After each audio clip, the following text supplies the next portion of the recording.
최근에 가장 논란이 되고 있는 강원FC 얘기 좀 해보려고 그래요. 강원FC가 강등권에 지금 위기에 놓여 있습니다.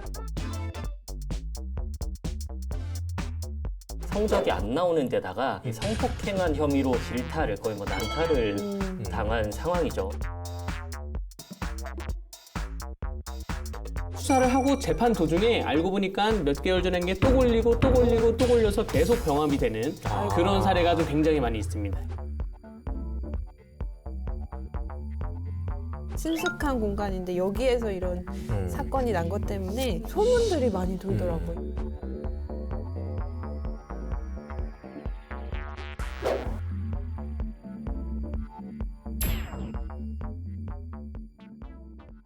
강원 기자들의 거침없는 지역 이슈 파헤치기 강원 기자회견 지난 시간에 이어서 다시 시작하도록 하겠습니다.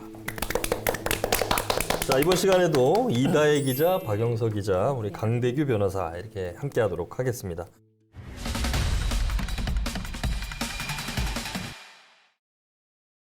자, 이번 시간에는 최근에 가장 논란이 되고 있는 강원FC 얘기 좀 해보려고 그래요. 우리 강원도 내 프로 구단 그러면 축구의 강원FC, 그리고 농구의 동부 프로미, DB 프로미죠. 예, 이름이 바뀌었죠.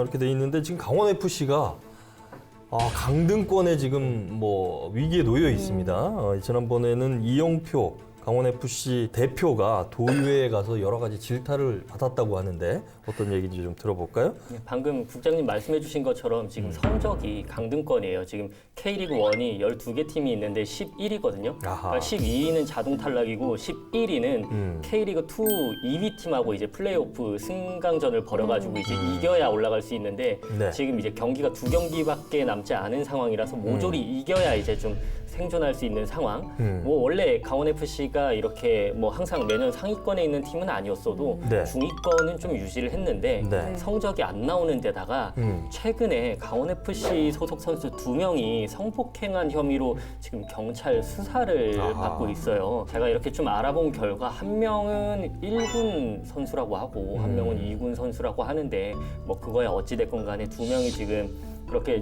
수사를 받고 있고 그 부분에 대해서는 주장은 엇갈리긴 합니다.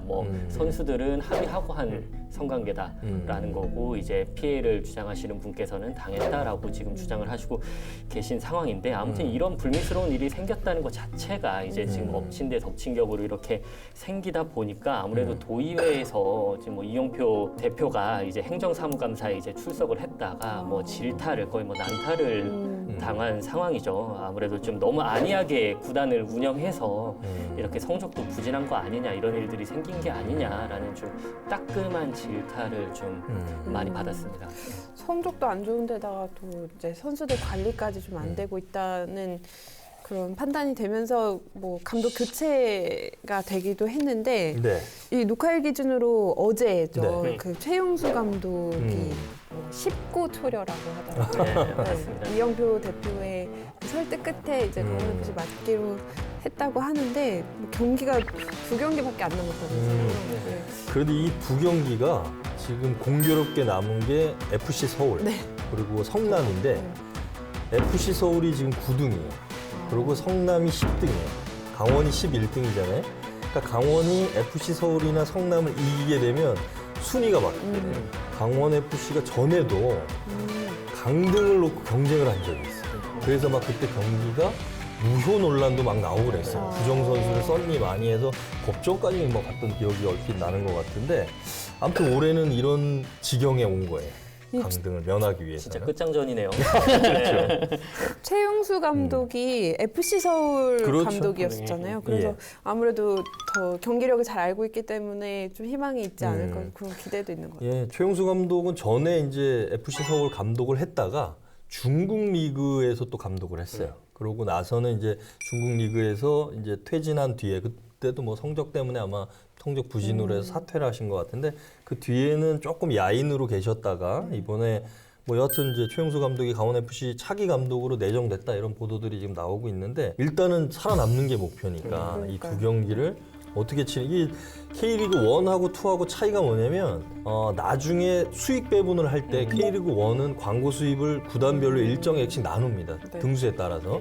K리그 2는 그런 수익이 엄청나게 적죠. 그러니까 가뜩이나 우리 강원FC는 도민 구단이기 때문에 강원도가 재정을 뒷받침하고 있는데 그런 수익까지 떨어지게 되면 네. 좋은 선수들을 영입할 수가 없죠. 뭐 FA 선수라든지 좋은 선수들이 계약 기간이 끝나면 돈 많이 주는 팀으로 가잖아요. 네. 그렇게 되면 강원 FC의 경기력 더 떨어질 수밖에 없는 거죠. 강원 FC 근데 초창기에 그 신화를 재현할 수는 없는 건가요? 그때 도민들이 진짜 열광했던 네, 시기가 네. 있었는데. 좀 초창기라고 하기에도 거의 뭐 몇 년 안 됐어요. 사실 이게 그렇죠. 승격한 지 2017년부터인가 그때 이제 승격해서 했으니까 그 이번에 지금 김병수 감독이 경질이 됐잖아요. 네. 근데 뭐 병수골이라고 해가지고 좀 아기자기한 축구로 좀 축구계에 나름 좀 센세이션을 일으키긴 했는데 사실 그에 반해서 성적은 사실 뭐 아시아 챔피언스 리그라든가 이런 네. 아챔권에 들지는 못해서 약간 좀 명가암이 존재하긴 했어요. 그래도 좀 드라마틱한 경기들도 꽤 많았고 좀 팬들을 열광시키는 경기들도 많았고 그때 또 영입 같은 것도 사실 뭐 폭풍 영입이라고 해가지고 예, 예. 이제 그때 막 자유계약 선수들 이제 절대 이적료가 들지 않는데 좀 네임밸류가 있는 선수들을 많이 영입하면서 야, 강원FC 진짜 일내는 거 아니냐 주목도 되게 많이 받았었거든요.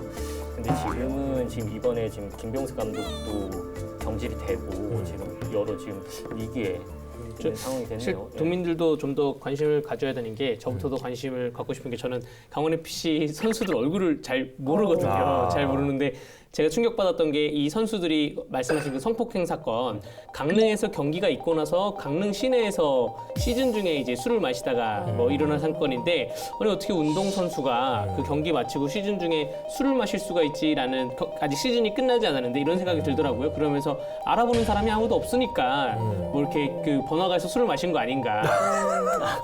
도민들이 감시해야 됩니다. 이제 도민들이 강원FC 선수들이 그 잘 운동을 하고 있는지 감시도 해야 된다. 도민의 혈세를 운영되는 구단이니까. 이게 강원FC 설립 취지를 보면 강원 도민들을 하나로 묶는 구심점. 이게 강원FC 강원도민 축구단 출범의 취지였어요. 이게 이제 그 당시에 이제 뭐 프로축구에서 강원FC가 출범을 할 때도 서로 이제 이거를 어떻게 좀 이끌어 나갈 건지에 대한 말이 많았었는데 또 강릉으로 가는 거 아니냐, 뭐 어디 다른 지역에선 보기가 어려운 거 아니냐 해서 한동안은 춘천, 원주, 강릉을 순회를 하면서 경기도 네. 했거든요. 근데 이제 이게 좀 문제가 있다 그래서 지금은 이제 강릉에서 주로 많이 하고 춘천에서 이제 경기를 하고 이러는데 아까 말씀하신 대로 강원FC는 성적도 문제지만 강원 도민들을 하나로 묶고 있는 게 맞는 거냐. 지금 한 해 강원도가 예산 투입하는 체육 관련된 경비가 168억인데 그중에 강원FC에만 110억 정도가 투입이 된다 그러니까 이번에 이 도의회 행정사무감사에서도 이 지적이 나왔던 것 같은데 그만큼의 니들이 역할을 하고 있느냐.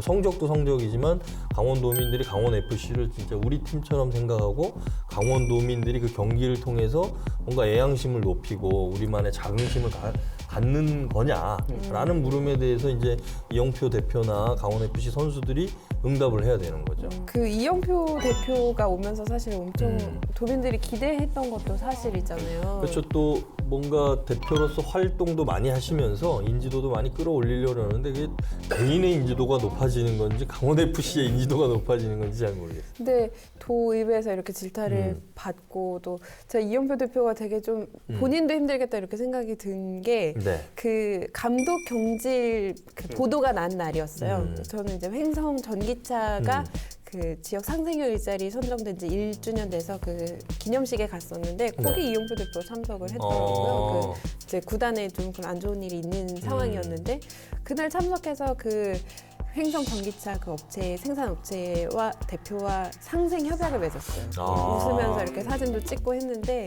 어쨌든 그 기업도 이제 강원FC에 후원을 하고 강원FC도 전기차 알리는 데 이제 힘쓰겠다 이렇게 협약을 한 건데 그날도 사실 웃으면서 공식 석상에 나서기는 좀 힘든 일이 아니었을까 좀 그런 생각도 드네요. 근데 뭐 여하튼 대표로서의 또 그 위치가 있기 때문에 전체적인 강원FC의 성적 또 선수들의 그런 일탈 문제들 이런 거는 대표로서 할 말은 없는 거고 다만 여기에서는 지금 남아있는 경기를 잘 마무리해서 내년 시즌 준비를 또 잘해서 우리가 이영표 대표를 영입한 것도 강원도 출신의 대표적인 국가대표를 역임했고 그런 것도 있고 또 한 가지는 그 이영표 대표가 감독을 안 한 사람이에요. 특이한 게 그런 스타 플레이어 출신이지만 이분은 계속 얘기했던 게 자기가 감독 자리보다는 어떤 스포츠 마케팅, 경영을 해보고 싶다. 축구 행정가로 좀 활약을 하고 싶다. 뭐 이런 취지도 있는데 고향에서 여하튼 프로축구단 대표를 지금 맡으신 거잖아요. 그래서 더 기대감이 크니까 그런 좀 애정어린 그런 또 지금 잘 못된 부분을 어떻게 바로 잡을 건지에 대한 그런 좀 질타가 있었던 게 아닌가 이렇게 좀 생각이 들어요.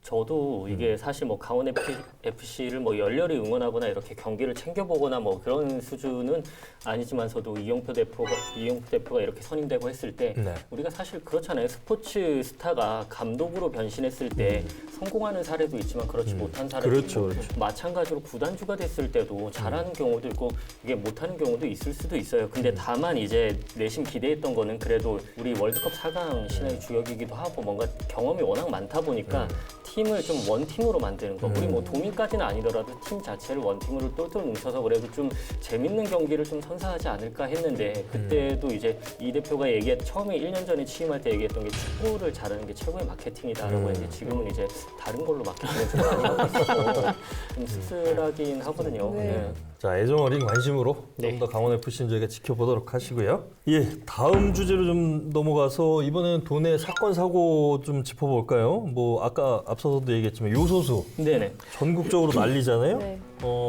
그 와중에 또 이런 사건도 있네요. 그렇습니다. 또 이게 요소수가 워낙 또 기해지다 보니까 우리 또 사기꾼들의 또 행각이 또 이렇게 좀 많이 좀 드러났는데요. 네. 저도 참 요소수라는 거 진짜 생소했는데 이게 품귀 상태가 빚어지니까 이게 사이버상에서 요소수를 팔겠다라고 하고 이제 돈만 이제 가로채고 이제 부품을 보내주지 않는 우리 중고거래 그런 사기 전형적.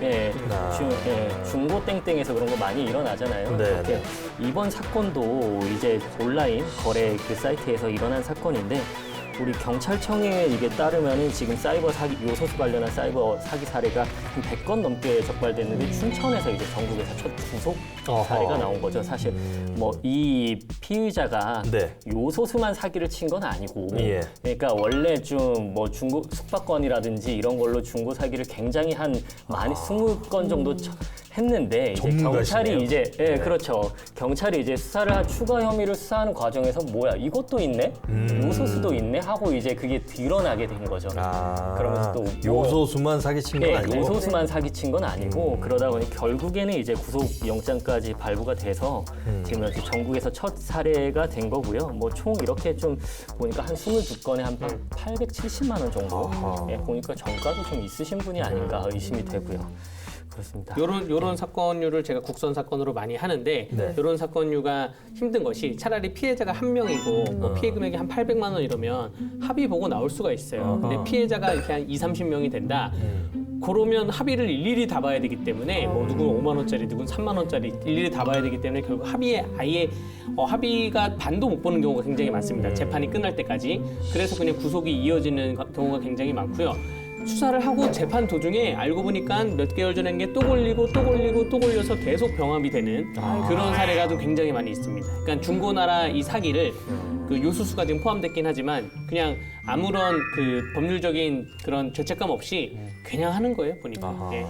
다른 사건에 비해서 좀 신속하게 구속까지 결정된 거 아닌가 그렇게 보이는데요.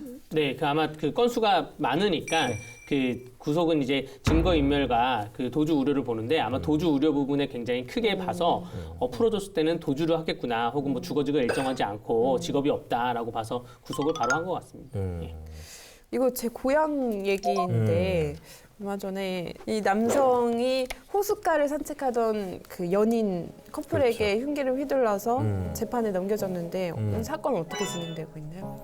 지금 재판에 넘겨진 지가 최근에 이제 넘겨졌는데 두 번째 공판까지 이제 진행이 됐는데 제가 듣기로는 이제 이 피고인이 첫 번째 공판 때부터 이제 진술을 거부하면서 우리 보통 이제 재판 절차 보면은 처음에는 뭐 인적사항 확인하고 그렇죠. 뭐 본적까지 네. 확인하고 해가지고 뭐 인정신문도 하고 그리고 나서 이제 공소 사실에 대해서 인정하는지 거부하는지를 확인을 해야 되는데 네. 그것조차 못했다고 지금 들었어요. 거기다가 이제 두 번째 공판에서는 공판 당일에 뭐 심신미약, 뭐 불면증, 뭐 한 10개 정도 사유로 지금 네.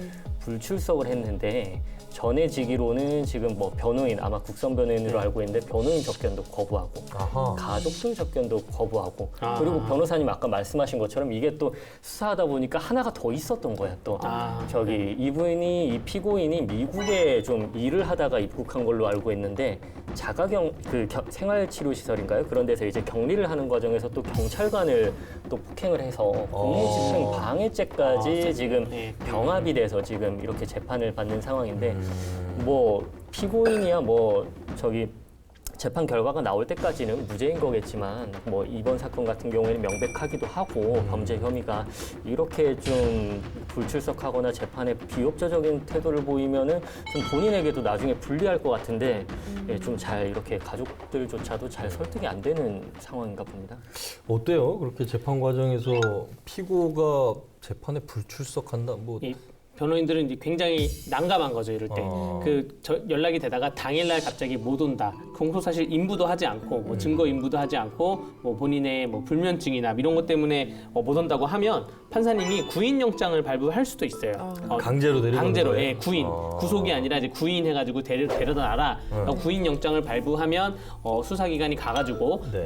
잡아옵니다. 잡아와서 재판에 앉혀놓는데 거기서 또 공소사실 인부라 그래서 내가 그 공소장에 있는 사실을 인정을 한다, 부인을 한다. 그게 재판의 첫 번째거든요. 그거를 피고인이 말을 해줘야지 재판이 진행되는데 부인하면 왜 부인한다 증거 나가고 뭐 인정하면 인정하니까 양형자료 반성합니다 해야 되는데 거기에 대해서 이루어지지 않으면 판사님도 이제 약간 골치가 아픈 거죠. 그러니까 변호인이 설득을 하는 수밖에 없습니다. 설득을 해서 절차를 쭉 설명을 하고 빨리빨리 진행을 해야지 되지 않냐라고 근데 할 뭐 수밖에 없죠. 가타부타 얘기를 안 하면은 검찰의 공소 사실들을 네, 예. 그냥 인정하는 걸로 그냥 가름해서 판결을 내리지 않을까요? 그렇게는 못합니다. 형사소송법이 그렇게 돼 있지는 않아가지고 예, 그렇게 되면 만약에 판결을 하면 항소심 가서 항소 사유로 나는 공소사실 인부조차 하지 않았는데 1심 재판부가 이렇게 판결을 했다. 뭐 이렇게 또 항소를 해서 가서 또 문제가 될 수가 있기 때문에 예, 어떻게든 본인의 의사를 밝히겠죠. 예.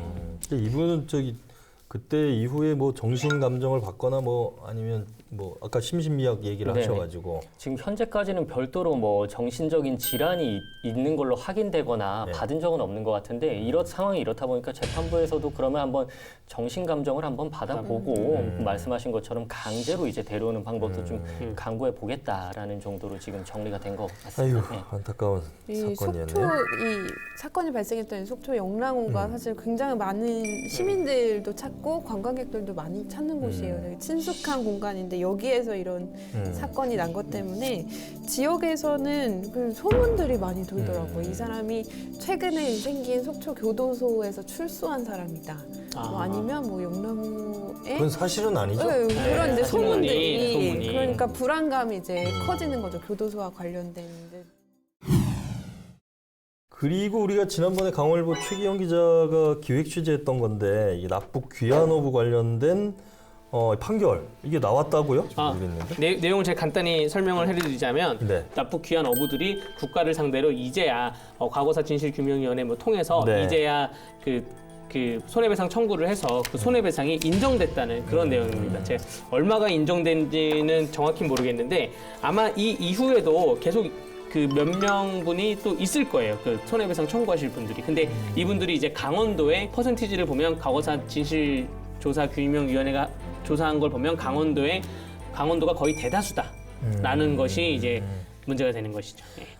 이번 판결 결과가 피고 대한민국은 유족에게 손해를 배상할 책임이 있다라고 판결을 했네요. 네, 아마 이제 위자료는 이제 기각을 했는데 손해배상 금액은 판결문이 나와봐야 알 수 있다고 하는데 유족들이 지금 국가를 향해서 낸 손해배상 액수는 한 11억 정도를 손해배상을 하라 이렇게 소송을 제기했었다고 하네요.